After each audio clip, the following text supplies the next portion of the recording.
सो जय हिंद एवरीवन। आज हम बात करने वाले हैं उन प्रॉब्लम्स की और उन मुसीबतों की जो इस समय हमारे 12th के कैंडिडेट्स के दिमाग में चल रहे हैं कि बेसिकली उनके सामने दो चुनौतियां हैं।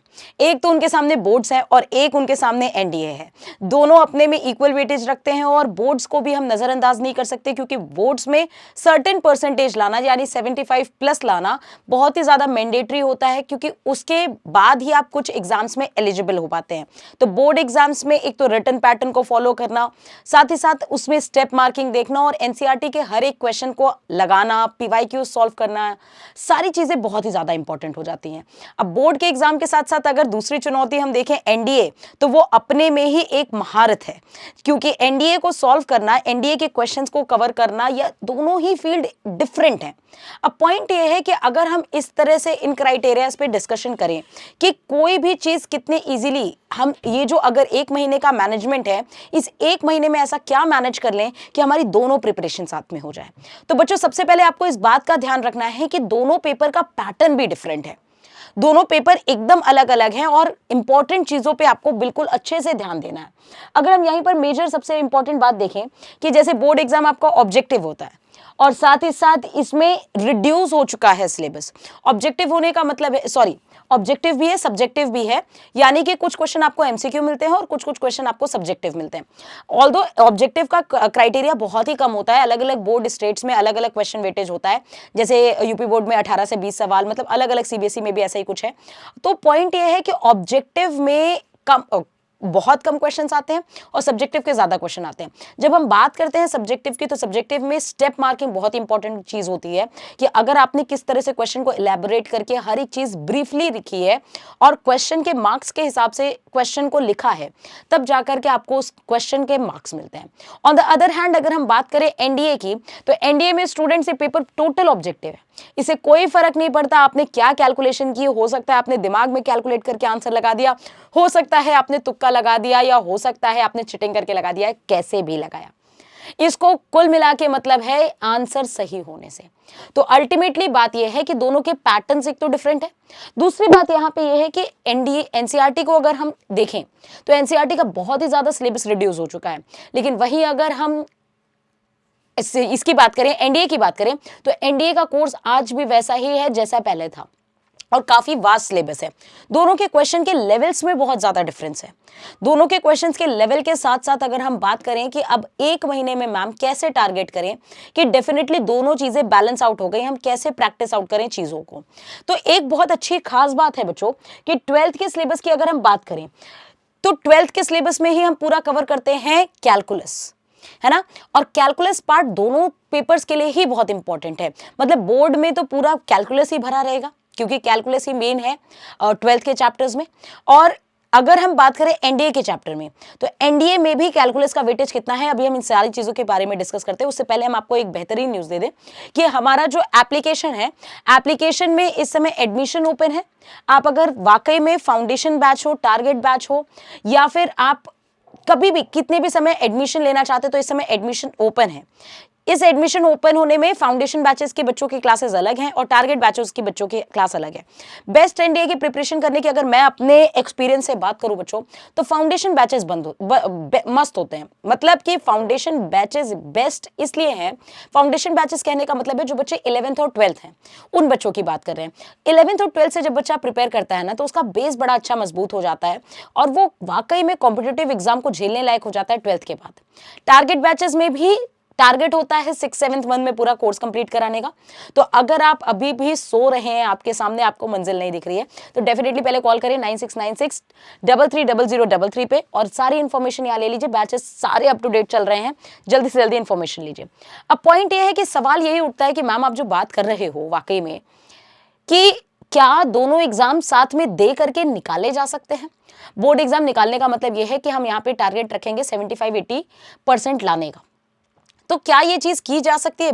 आजकल बोर्ड एग्जाम में देखें तो 90% लाने का कोई भी मतलब कोई टफ टारगेट नहीं रह चुका है। इसलिए टफ टारगेट नहीं रह चुका है क्योंकि ज्यादातर फाउंडेशन बैचेस के बच्चे बैठते हैं जो ऑलरेडी उससे ज्यादा लेवल का पढ़ चुके होते हैं, अच्छे लेवल का पढ़ चुके होते हैं, तो उनके लिए बोर्ड का पेपर बहुत आसान हो जाता है। बोर्ड एग्जाम्स में वाकई में कम परसेंटेज उन्हीं बच्चों का रहता है जो जिन्होंने कभी भी फाउंडेशन बैचेस को ज्वाइन नहीं किया होता है या कभी भी कॉम्पिटिटिव एग्जाम्स के हिसाब से पढ़ाई की ही नहीं होती है। तो अल्टीमेटली बात यह है कि मैं आपको ये बता दूं कि हाँ, दोनों एग्जाम साथ में क्लियर आराम से किए जा सकते हैं, बट हाँ, आपको 1 महीने की पूरी स्ट्रैटेजी क्लियर होनी चाहिए। हम एक एक करके पूरी स्ट्रैटेजी के बारे में भी बात करेंगे, कैसे अपने आप को प्रोसीड करना है, आपको क्या क्या सोचना है, इन सब चीज़ों के बारे में बात करेंगे हम। तो बेसिकली बच्चों, अगर हम 12th क्लास के सिलेबस के बारे में बात करें तो 12th क्लास के सिलेबस में आपको करना क्या है? सबसे पहली बात तो ये है कि cover each chapter from the board point of view. सारे चैप्टर्स को, जितने भी चैप्टर्स आप पढ़ें, एनसीईआरटी 2 एनसीईआरटीज हैं आपके, अगर हम एनसीईआरटी की बात करें तो हर चैप्टर को कम से कम आपको एक बार प्रॉपर्ली रिवीजन की बात हो रही है। ये उन बच्चों की बात नहीं हो रही जो अभी तक सो रहे थे और 1 महीने में सोच रहे हैं कि हम तो टॉप कर जाएंगे, which is physically not possible, right. तो बेसिकली यहाँ पे क्या है कि 1 मंथ में आपको अपना टाइम डिस्ट्रीब्यूट कर लेना है और डेज के अकॉर्डिंग डिस्ट्रीब्यूट करके देखना है कि क्या हम इतने समय पे एक एक चैप्टर रिवाइज कर डालें। दूसरी इंपॉर्टेंट बात है कि start practicing PYQ and exemplars. Okay, अगर हम एनसीईआरटी एग्जाम्पलर की बात करें तो एनसीईआरटी एग्जाम्पलर से हमारे एनडीए एग्जाम में भी क्वेश्चंस आते हैं। तो आपको एक काम करना है कि जब आप किसी भी चैप्टर को रिवाइज कर चुके हो तो सैंपल पेपर्स जो बोर्ड के हैं, जो प्रीवियस ईयर आ चुके हैं बोर्ड में एग्जाम में क्वेश्चंस, उन क्वेश्चंस को प्रॉपर डिटेल में लिख करके प्रैक्टिस करना शुरू करें और साथ ही साथ एनसीईआरटी एग्जाम्पलर को भी खाली समय पे जरूर यूज करें। एनसीईआरटी एग्जाम्पलर बहुत अच्छी है बेटा, मतलब अगर कॉम्पिटिटिव एग्जाम से भी पॉइंट ऑफ व्यू से हम बात करें तो add 20 minutes of daily NDA practice PYQ question। At least ये 20 मिनट्स तो बहुत कम है, ऑल्दो मैं इसको कहूंगी कि कम से कम 1 घंटा। 1 घंटा जो भी चैप्टर आप रिवाइज कर रहे हो ना, उसका 1 घंटा आप कम से कम इस चीज में निकालें कि हम उसके एनडीए पीवाईक्यूज भी देखें सॉल्व कर पा रहे हैं कि नहीं। एनडीए पीवाईक्यूज करना बहुत ज्यादा जरूरी है क्योंकि एनडीए पीवाईक्यूज ही बेस होते हैं अल्टीमेटली जब भी आप कुछ क्वेश्चंस को करते हैं। तो दोनों के PYQs are very very important. जो भी चैप्टर आप रिवाइज करें उसके एनसीईआरटी के भी पीवाईक्यू करें और उसके एनडीए के भी पीवाईक्यू करें।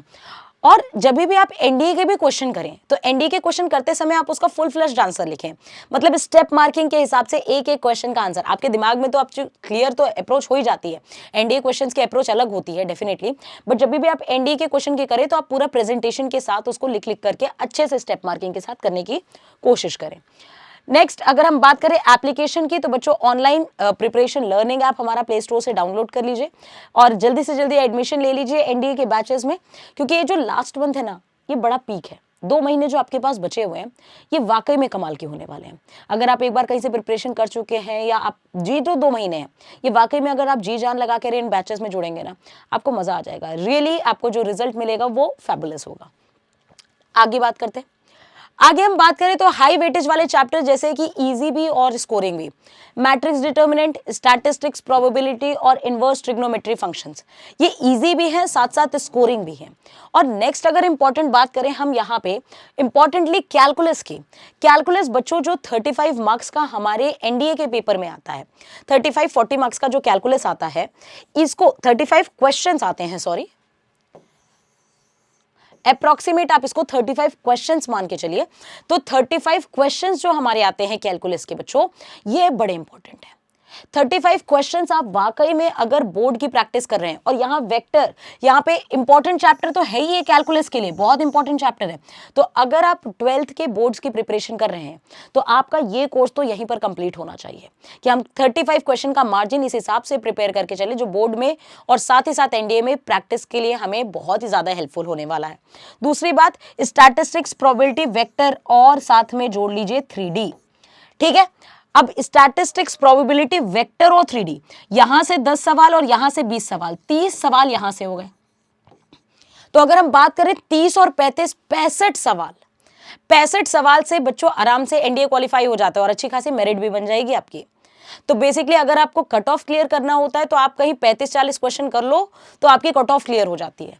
तो बेसिकली अगर आपको इतना अच्छा वेटेज मिल रहा है तो आपके दिमाग में एकदम क्लियर। अच्छा, जैसे 3D वाला चैप्टर है, 3D वाला चैप्टर अगर आप एनसीईआरटी पॉइंट ऑफ व्यू से देखेंगे तो उसके क्वेश्चन बहुत ही लो लेवल के हैं, बहुत ही ज्यादा। वेक्टर और 3D के क्वेश्चन बहुत ही लो लेवल है, वो नहीं पूछता एनडीए। आपको एनसीईआरटी एग्जाम्पलर्स लगानी ही पड़ेंगी, तब आपको एनडीए का लेवल थोड़ा बहुत मिल जाएगा।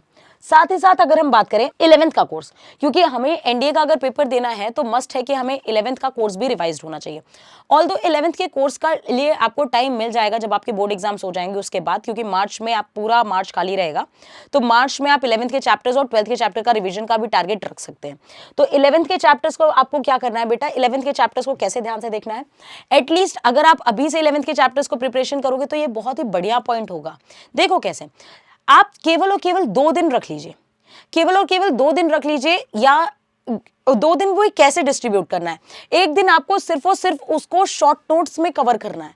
शॉर्ट नोट्स में यानी कि अपने नोट्स बना लिए, कॉपी को पलट लिया, अच्छा ऐसा ऐसा कॉन्सेप्ट होता है, इस टाइप से क्वेश्चन बनते हैं, ये चीजें हैं, पूरे थियोरी कंप्लीट कर ली। और दूसरे दिन हम बैठे उस चैप्टर के पीवाईक्यूज हमने लगा लिए, और जो हमारी एनडीए वाली बुक है उसके क्वेश्चंस लगा लिए, या एनडीए के पीवाईक्यूज ही आपने लगा लिए। ये 2 दिन आप अगर 11th के चैप्टर्स को देने लगे तो मजा आ जाएगा आपको, और बाकी के 4 दिन आप 12th पे तो फोकस कर ही रहे हैं। साथ ही साथ डू वेटेज वाइज, ऐसे नहीं कि कोई भी 11th का चैप्टर उठाया और पढ़ने बैठ गए, वेटेज के हिसाब से चलना है। कॉम्प्लेक्स नंबर, क्वाड्रेटिक इक्वेशंस अगर हम देख रहे हैं, प्रोबेबिलिटी का 11th का पार्ट या स्टैटिस्टिक्स का देख रहे हैं, 11th के वेटेज के हिसाब से जैसे आप चलेंगे, ट्रिग्नोमेट्री को आप देख लेंगे तो आपको मजा आ जाएगा। मतलब कि बेसिकली आपका एक प्लानिंग प्लॉटिंग आपके सामने होनी चाहिए कि हम इन सेक्टर्स को छुएं, इन सेक्टर्स को पढ़ें, तभी हमारे मार्क्स स्कोर हो सकते हैं। आगे अगर हम बात करें how we are going to help you, ये बात है, तो how we are going to help you, तो एनडीए के एग्जाम्स के कुछ दिन पहले आपके लिए आएंगी marathons, full fledged marathons classes अभी भी एनडीए के ऐप में चलती हुई हैं, और साथ ही साथ एनडीए के एप्लीकेशन का पार्ट बनने के साथ साथ मॉक टेस्ट भी आपको दिए जाते हैं। बुक्स हमारी एनसीईआरटी एनडीए की ऑलरेडी बहुत ही अच्छी हैं, जैसे हर साल हमने प्रूव किया कि कितने सारे क्वेश्चंस आते हैं। साथ ही साथ अगर हम यहाँ पे बात करें तो हमारा एनडीए का जो चैनल है उसमें भी हम अपने पीवाईक्यूज और डिफरेंट सेशंस लेकर आते हैं, प्रैक्टिस सेशंस, तो आप हमारे एनडीए चैनल को भी ज्वाइन कर सकते हैं।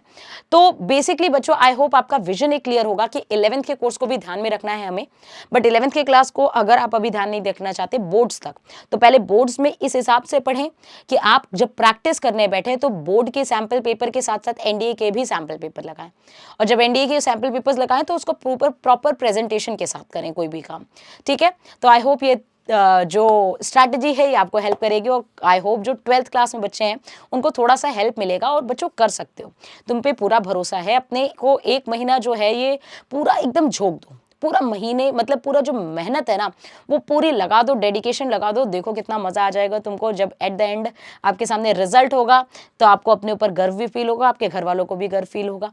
मिलते हैं और किसी वीडियो में, टिल देन जय हिंद, जय भारत, टेक केयर।